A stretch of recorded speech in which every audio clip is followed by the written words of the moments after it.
Now let us see how will we get a graph if we plot t square and L. So we have taken L on the x-axis and t square on the y-axis. And when you plot this, this is how you get a graph. You get a straight line.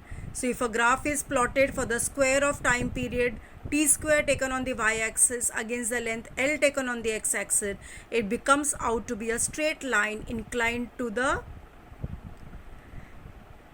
x-axis as shown, that is the L-axis.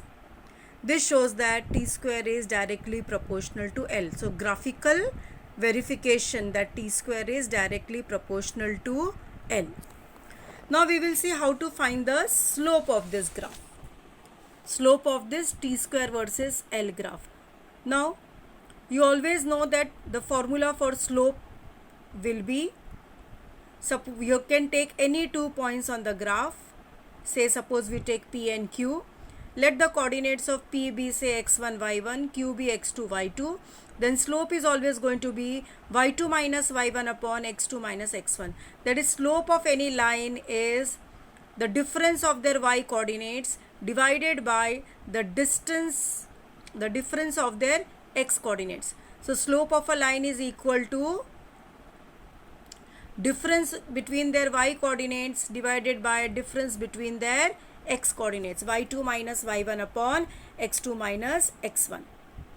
Now here they have taken, for instead of y1 y2 we will take, since we are plotting t square, so we will take t1 square and t2 square. And for the length which is on the x-axis, we will say L1 and L2. Means when the length is L1, the time period is T1. When the length is L2, the time period is T2. So the slope will be what? In the figure if you see, it will be PR upon QR, and that is equal to AB upon CD, and I told you difference between the y coordinates. So it will be T1 square minus T2 square upon L1 minus L2. This will give you the slope. And experimentally it has been found out that this slope is constant. It is not going to change. And that is equal to 4 pi square upon G. Whatever be the pendulum, whatever be the length of the pendulum, this constant is going to be same. The slope is going to be same for all the pendulums, and that is equal to 4 pi square upon G, where G is the acceleration due to gravity at that particular place. So at one particular place, how many ever different pendulums you take, all of their slope is going to be same. Now we can calculate G also at a point using this. Now G will be equal to what? 4 pi square upon slope of t square versus L graph. Because slope is equal to 4 pi square upon G. So G is equal to 4 pi square upon slope. Next we will see the factors that are affecting the time period of a simple pendulum. What are the things that decide that how fast the pendulum is going to oscillate? First we saw that it is directly proportional to the square root of the effective length. That is, T is directly proportional to root of L, or T square is proportional to L. So more the length of the pendulum, more is going to be its time period.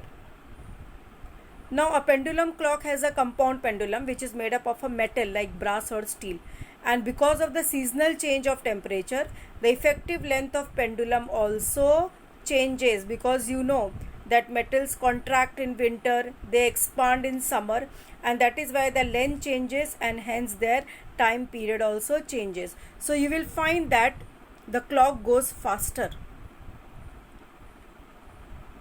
when the length of the pendulum in winter it shortens, and we have studied that smaller pendulums with a smaller length, they oscillate faster. So the clock goes faster in the winter season, the clock goes slower in the summer season.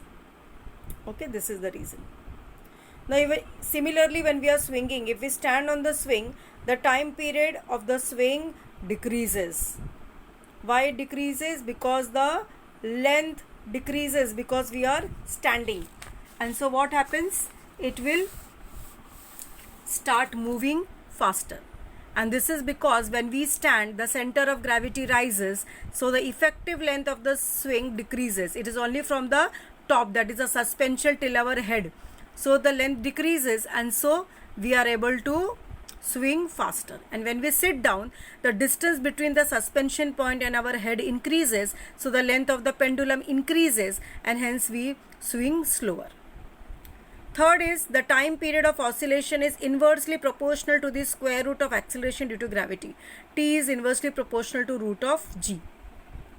And that is why the clock goes slowly when we go to the mountains or to the mines due to the decreased value in g.